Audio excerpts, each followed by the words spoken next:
Hello families, welcome to Tales by Felix, where every story opens the door to a new world. Don't forget to subscribe, it would really mean the world to us. Now, let's begin. The hum of the generator was the first sound Amara heard every morning. It was a low, steady vibration that filled the mansion in GRA, Port Harcourt. Once, this sound symbolized luxury, the backup power that meant they were untouched by the chaos of NEPA outages. Now, it was just another reminder of the life she lived in silence. Amara sat on the edge of the massive mahogany bed, her satin nightgown sticking slightly to her skin in the humid air. She glanced at the man beside her, Chijioke, her husband. Once, he was a towering figure, a man whose laughter shook the walls, whose presence lit up a room. Now, he sat slouched in his wheelchair, staring out of the window at the driveway where his Lexus Jeep once stood like a trophy. She rose quietly, adjusting her wrapper. Amara, his voice cut through the stillness. Low, dry, almost resentful. Yes, my love, she answered quickly, her smile forced. Don't forget the bitter leaf soup this morning. I don't want what you made yesterday. Too much oil. Her fingers tightened on the tray she was holding, but she said nothing. She just nodded. She wheeled him closer to the dining table. He didn't look at her. His eyes stayed fixed on the newspaper waiting there. Silence pressed down on them. The only sound was the metallic scrape of his spoon against ceramic when she served his meal. Amara's mind drifted. 5 years ago, when she had married Chijioke, she was swept off her feet by his wealth, his charisma. She had been just 24, fresh out of university, filled with dreams of opening her own catering business. Now, at 29, she felt like a shadow moving through her own life. The silence was not just absence of sound. It was a prison.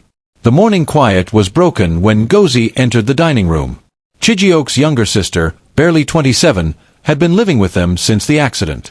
She carried herself like a queen in another woman's house. Her Ankara dress was perfectly fitted, and her makeup was flawless, even this early. "Good morning, brother," she said sweetly, leaning down to kiss Chijioke on the cheek. Then her eyes shifted to Amara. The sweetness vanished. "Amara, you didn't iron my wrapper yesterday.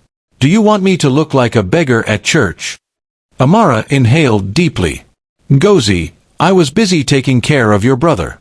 I'll iron it now." Ngozi sneered. "Always excuses. What else are you here for, if not to serve?" Chijioke chuckled slightly, and Amara's heart sank. He didn't defend her. He never did. As she cleared the dishes, she felt Ngozi's eyes drilling holes into her back. Watching. Measuring. Waiting. Later, in the kitchen, their paths crossed again. Ngozi's tone was low, venomous. "You think because you married my brother, you own this house? Don't fool yourself. You're just a caretaker. One day you'll see." Amara's hands trembled as she washed the plates, but she said nothing. She had learned that silence was sometimes safer than words. That afternoon, Amara found herself alone on the balcony overlooking the city. From the 12th floor, she could see the distant shimmer of the Bonny River. The air smelled faintly of roasted plantain from the street below, mixing with the salty breeze drifting inland. She leaned against the railing, closing her eyes. She remembered her old dreams, her catering business. She saw flashes of herself laughing in a busy market, choosing fresh peppers, frying suya, stirring steaming pots of egusi soup. She had once believed that her food would bring joy to people, that her name, Amara, would be written on the doors of restaurants across Port Harcourt. But those dreams had faded. Her hands, once skilled with spices, now only lifted her husband from bed to wheelchair. Her phone buzzed with a notification. Instagram. A friend had posted pictures of her new bakery in Rumula. Amara stared at the smiling face on her screen and felt a lump rise in her throat. "What happened to me?" she whispered into the humid air. "When did I stop living?" Behind her, the sliding glass door creaked. Ngozi's voice pierced the moment. "Amara, stop daydreaming. Chijioke needs his medicine." Her dreams dissolved like smoke. Saturday morning, Amara went to the Mile 1 market.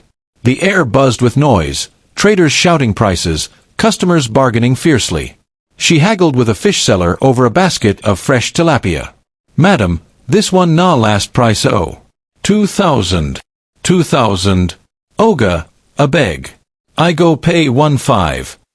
Before the argument could end, her phone rang. She stepped aside, balancing the fish bag. Hello. Madam Amara, it's me, Ease, the manager of your husband's company. His voice was urgent, shaky. I don't know if I should be telling you this, but there's a problem. A very big problem. Her chest tightened. What problem? Your husband. He has been transferring funds. Massive funds. Secret accounts. Even the staff don't understand. He never told you. The words punched her like a blow to the stomach. She gripped the phone so hard her knuckles whitened. What did you say? She whispered. Madam, I can't talk much on the phone. But you need to check. He's hiding something. Big. The line went dead. Amara stood frozen in the middle of the bustling market. The voices, the smells, the chaos around her, all faded. Her world tilted. That evening, as she tidied Chijioke's study, her hands moved mechanically. Her mind replayed Isa's words. Massive funds. Secret accounts. She bent to empty the waste bin and froze. Among the discarded papers, one caught her eye, a crumpled bank statement.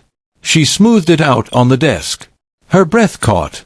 It was an account she didn't recognize, opened after their marriage, only in his name. The balance was staggering. The dates matched Isa's warning. Her heart pounded so hard she thought it would break through her chest. Just then, the door creaked. Chijioke wheeled in, his eyes sharp. What are you doing in here? Amara quickly folded the paper behind her. Just cleaning. His gaze lingered, suspicious, but he said nothing. As soon as he left, she pulled the paper back out. The numbers stared back at her, millions of naira, hidden from her. She sank into the chair, tears stinging her eyes. Her voice trembled as she whispered, So this is it.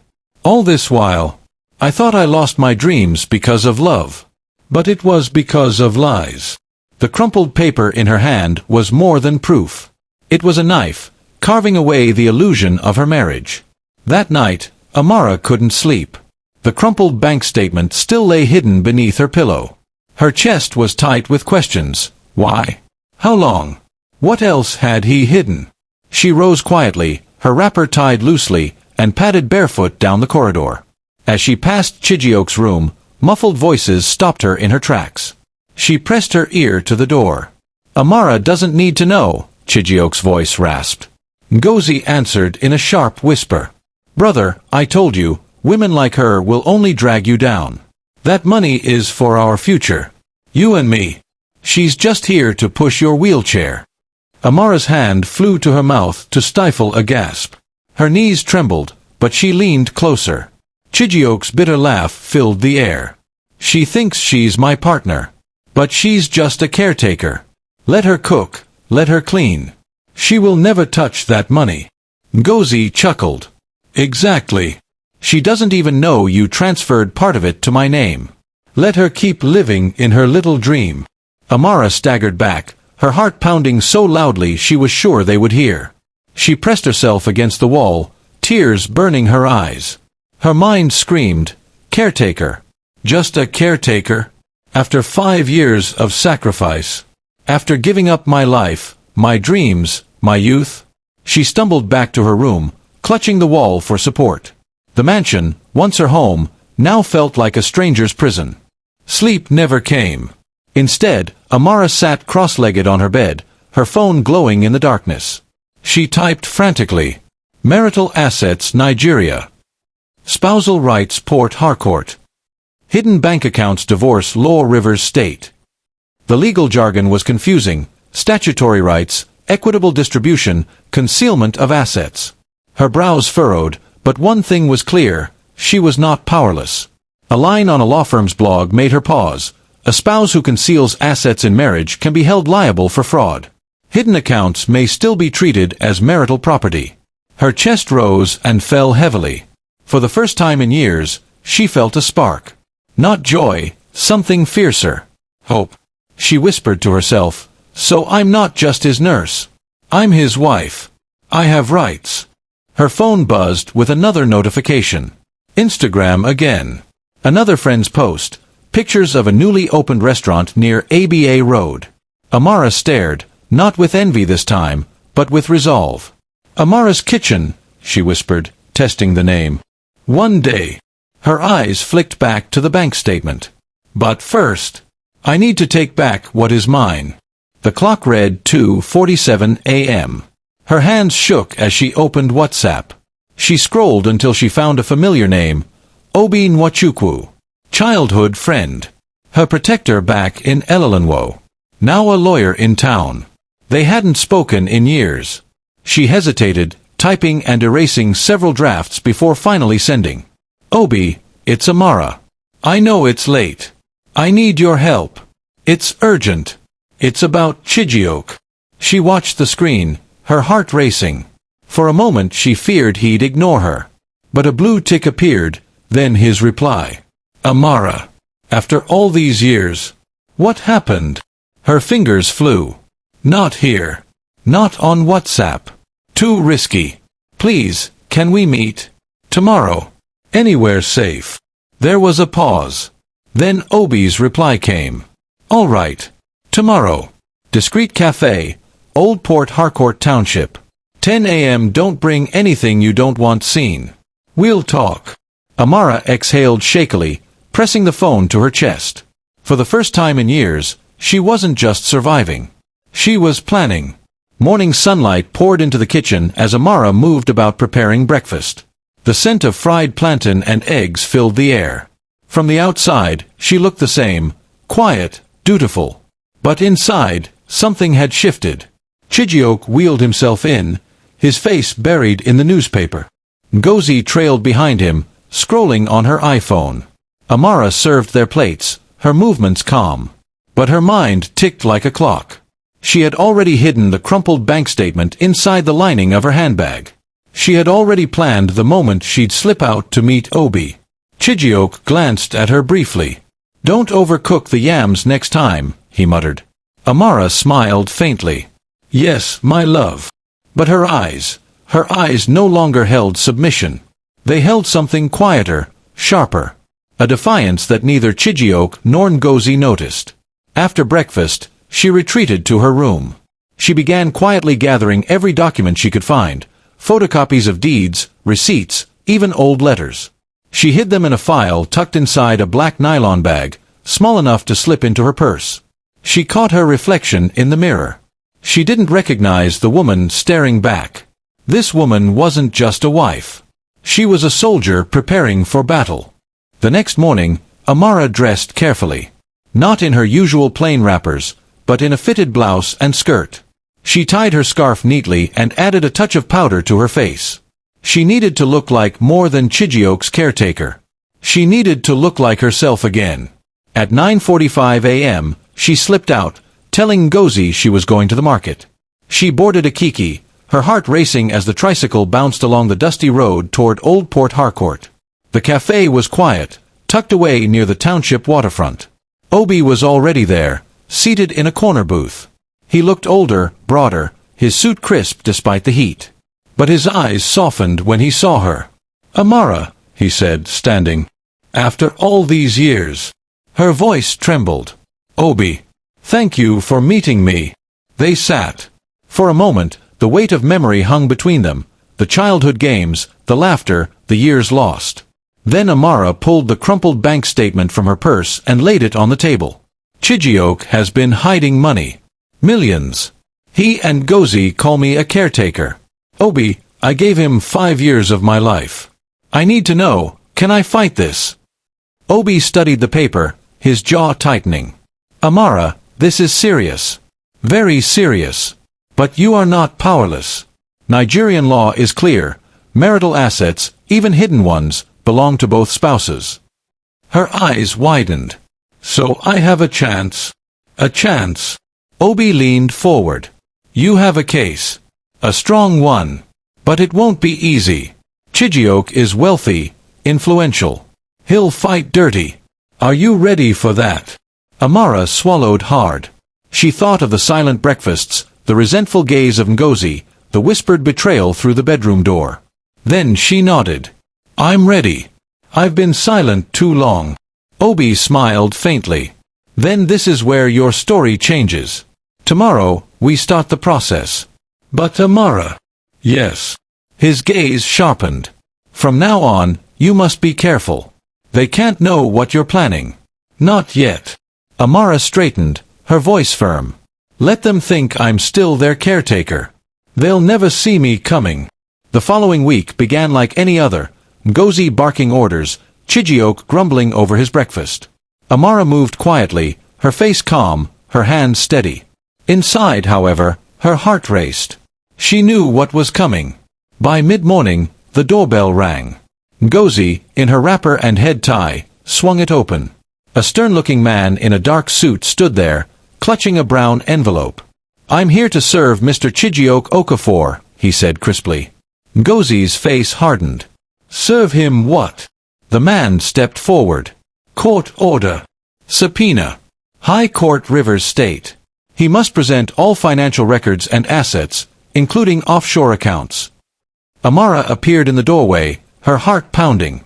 She watched as the envelope was placed firmly on the table before Chijioke. Chijioke's eyes darted from the paper to Amara. His face twisted in rage. What have you done, Amara? He thundered, slamming his fist on the table. Amara's hands shook, but she met his eyes.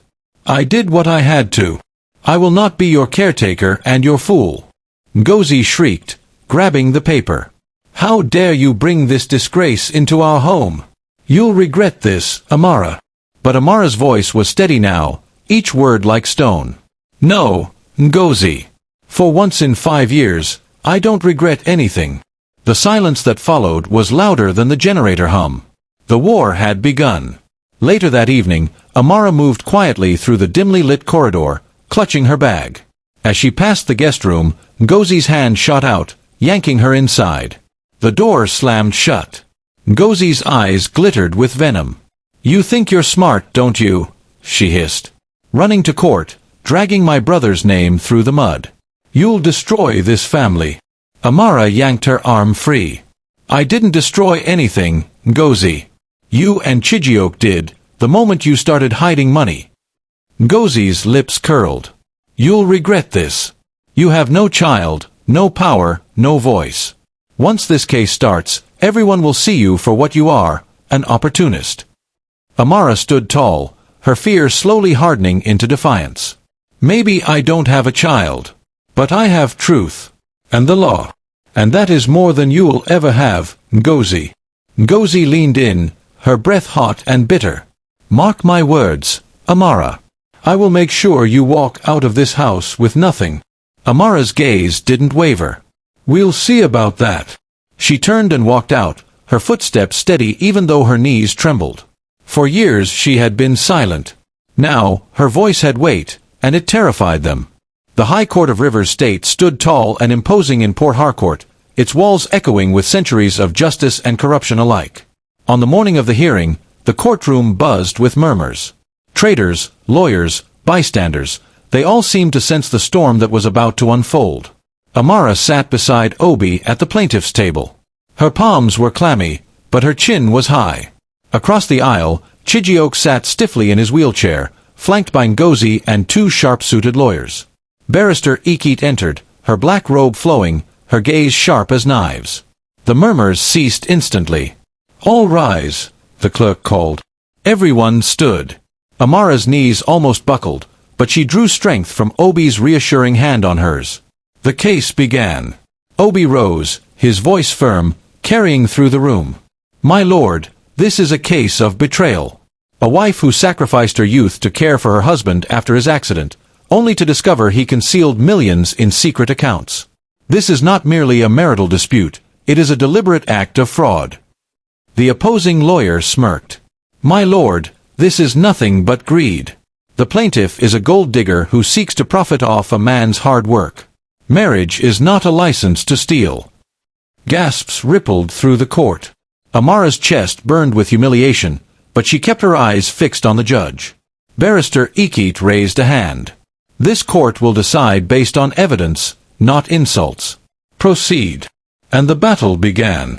Obi called Amara to the stand. Her legs trembled as she walked forward, but when she spoke, her voice was steady. I cared for my husband every day for 5 years. I bathed him, fed him, moved him from bed to chair. I gave up my dreams. I never asked for riches. I only wanted honesty. And then I found this. She held up the crumpled bank statement. The courtroom leaned forward as Obi displayed enlarged copies on the projector. Millions, my lord, Obi said firmly. Transferred after the marriage, concealed from the plaintiff. Not only that, further funds moved into the name of the defendant's sister. Ngozi shifted uneasily in her seat. Chijioke's lawyer sprang up. Objection! This is circumstantial. Obi's voice cut through like steel. No, my lord. This is direct. We traced the digital trail. Bank records, emails, signatures. Everything points to a deliberate attempt to defraud the plaintiff. The judge studied the documents, her eyes narrowing. Very well. Proceed. Amara exhaled. For the first time, she felt the truth standing tall beside her. When it was Chijioke's turn to testify, he wheeled himself forward, his face dark with anger. My lord, he began, his voice trembling, I built my empire with my own sweat. I was a man before this accident reduced me. This woman, this so-called wife, has no right to touch what I earned. The judge's gaze was icy. Did you or did you not open hidden accounts during your marriage? Chijioke's lips tightened. I saved money. Is that a crime? Obi stood. Saved. With transfers to offshore accounts? With evidence of your sister receiving millions in her own name? Ngozi fidgeted, whispering harshly. Don't say anything, brother. But the pressure was too much. Chijioke's composure snapped. You don't understand, he shouted, his voice echoing. She was never supposed to see that money. Ngozi and I had plans. She, Amara, was just supposed to take care of me. The courtroom gasped. Ngozi's face drained of color. Barrister Ikit slammed her gavel. Order! Order! Her piercing gaze landed on Chijioke. Mr. Okafor, in this court, your words are your undoing. Sit down. Chijioke slumped back in his chair, sweat glistening on his forehead. For the first time, Amara saw fear in his eyes. The courtroom was silent except for the faint hum of the ceiling fan. Chijioke's outburst still lingered in the air, like smoke after a fire. Barrister Ikit adjusted her glasses and leaned forward, her sharp eyes locking onto Chijioke. Mr. Okafor, she said slowly, you just admitted under oath that you concealed marital assets and planned with your sister to exclude your wife from them. Do you understand the gravity of this? Chijioke shifted uncomfortably in his wheelchair, sweat beading on his forehead. My lord, I was frustrated. I didn't mean. Answer the question directly, Ikit interrupted, her voice cutting through the air. Did you or did you not intend to defraud your wife? The courtroom held its breath.